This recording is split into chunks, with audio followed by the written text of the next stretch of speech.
রাজ্যের বাজেট ২৭,০০০ কোটি টাকা, এর মধ্যে রয়েছে খরচের পাহাড়। তথাপি রাজ্যে পার ক্যাপিটা ইনকাম ১.৭৭ লক্ষ টাকা বৃদ্ধি পেয়েছে বলে তথ্য দিলেন মুখ্যমন্ত্রী মানিক সাহা। রাজ্যের উন্নতি হলেই দেশের উন্নতি হবে বলে প্রধানমন্ত্রীর উদ্ধৃতি দিয়ে জানালেন মুখ্যমন্ত্রী। বৃহস্পতিবার অনুষ্ঠিত হল আগরতলা পুর নিগমের শারদ সম্মান প্রদান অনুষ্ঠান। কার্যত আগরতলা পুর নিগম এলাকার যে সমস্ত ক্লাব ও সামাজিক সংস্থা এবছর দুর্গাপুজোয় বিশেষ আকর্ষণমূলক থিমের পুজো করে পুরস্কারের জন্য বিবেচিত হয়েছে, সেই সমস্ত ক্লাব ও সামাজিক সংস্থাগুলোকে বৃহস্পতিবার আগরতলা পুর নিগমের তরফে পুরস্কৃত করা হল। রবীন্দ্র শতবার্ষিকী ভবনে এক সান্ধ্য মনোজ্ঞ অনুষ্ঠানের মাধ্যমে এই সমস্ত ক্লাব ও সামাজিক সংস্থাগুলোকে পুরস্কৃত করা হয়। অনুষ্ঠানে মুখ্যমন্ত্রী ডক্টর মানিক সাহা প্রধান অতিথি হিসাবে উপস্থিত ছিলেন।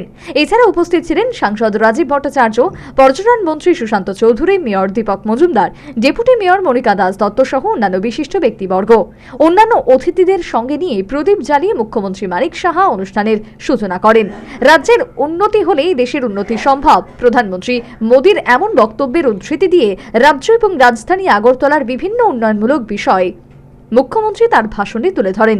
এছাড়া রাজ্যের বাজেট ২৭,০০০ কোটি টাকা, এর মধ্যে রয়েছে খরচের পাহাড়। তথাপি রাজ্যে পার ক্যাপিটা ইনকাম এবছর ১.৭৭ লক্ষ টাকা বৃদ্ধি পেয়েছে বলে অনুষ্ঠানে নিজ ভাষণে মুখ্যমন্ত্রী বিস্তারিত তুলে ধরেন।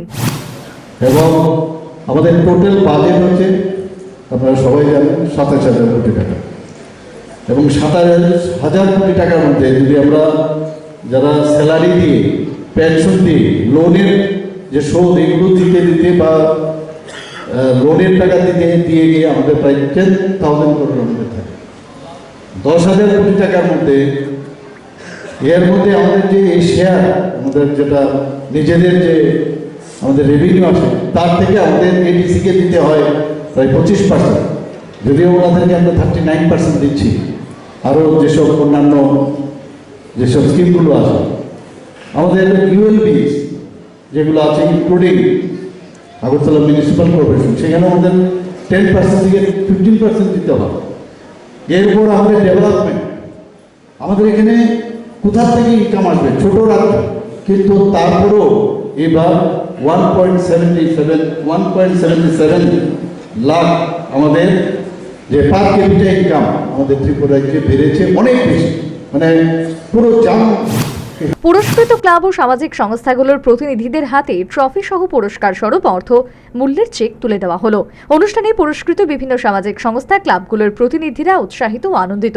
সর্বোপরি আগরতলা পুর নিগমের শারদ সম্মাননা প্রদান অনুষ্ঠান সম্পন্ন হলো। Bureau report, news vanguard.